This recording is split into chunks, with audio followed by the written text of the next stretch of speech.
So, hi Deirdre. Hi. Nice to meet you. I was just in your course. I really enjoyed it. Learned a lot. We know you of the facial reading, the facial diagnostic in TCM. Can you? Yeah, can with you... Lillian. Yeah? Lillian Bridges. Yeah, no, I've been working with her since '99, and I studied face reading, and I use it in my practice as a diagnostic tool, and I also teach facial diagnosis. So I teach practitioners to do with the facial map and facial lines and stuff like that. Yeah. In the course just today, you gave a few hints to that, Yes. about little signs here on the what's it called, the temples, and the nose and on bridge. The bridge of the nose for diabetes and blood sugar problems, and I think very useful. It's very some are very practical.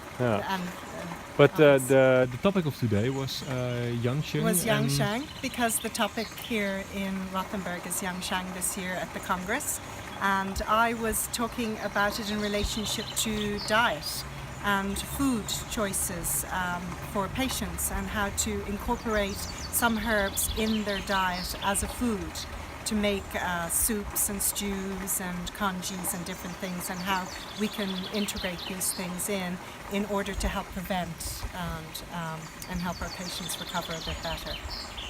Yeah, that's great. So, you really integrate it in their food. Huh? You made some suggestions that you can use huangdi and other herbs in make a stew or make something. Yeah, so I make little stock bags of different herbs depending on what their condition is, and I get them to boil it up into a stock, and then I get them to cook their stew, add it into when they're cooking their rice, or so I kind of get them to make their food with it, or I get them to make it very strong and put some in the freezer so that when they're making something they can add it in, defrost it and add it in, so that they're getting some of the properties. Like huang qi is a big one for me.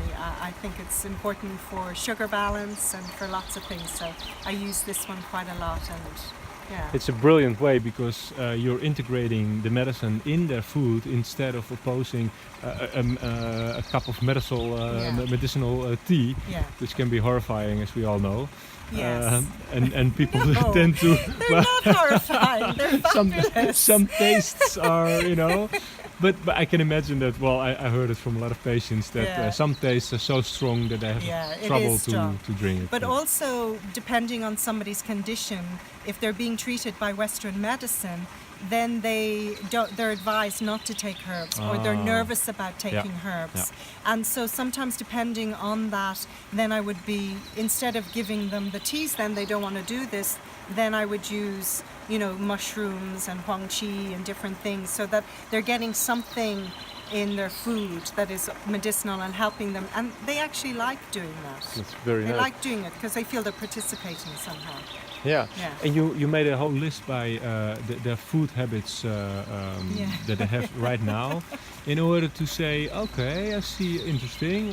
Can you put some more green in here? Maybe you can change it for that. I get them to do a diet chart of everything they eat and drink. And then when they're lying on the table, this is the second visit, I highlight the color of the element of the food, and then they can see the balance between, the earth element, the wood element, and usually the wood element is the weakest one. So there's very little green, lots of yellow and orange and protein and stuff. So and visually it helps them. It helps me explain to them. And you don't have to be no, stop eating that, or that's wrong, or that's bad. So it's a better way for them to... It's better to adjust, because that's more sustainable. And whatever changes you get your patients to make, a lot of times we want those to be long-term changes. Absolutely. Because that's creating a better balance. So what about Rothenburg? You've been here not for the first time. No, I've been coming here for, I want to say, I don't know, it must be nearly 15 years or something. Wow. First time I came here was when the ETCMA was first being talked about, and I was invited over from an Irish representative to come, and I loved it here, and I've been coming ever since, and I've lectured a few times here with Lillian Bridges as well, which has been great. And yeah, I love it here. It's great. It's great to meet all your friends again. And What would you learn a say to lot. people that never heard of Rothenburg? And Well, anytime I've ever suggested anybody to come here, when they finally do, they can't believe they haven't come sooner. And that's the truth. That's My the- students, I meet them and they go, oh my God, I love this place. And you think I've been telling you for years. Yeah. And they finally come. I think it's because it's so international, and because people from all over the world, it's really nice no matter what way you practice your medicine, because we all have our own way of doing our medicine. In our clinic, you will always meet like-minded people here, which is really encouraging. You always learn something new. I mean, the teachers are incredible. So, yeah, I highly recommend it. highly recommend it. Highly, Yeah. Okay. Definitely. Thank you very much for your You're very time welcome. for this Thank you, interview. Jen. And well, I'll see you next year at Yeah. the 50th. No, I will see you in August. In August, when we're that's in, right, in in Dublin, Dublin. at the 2 days congress.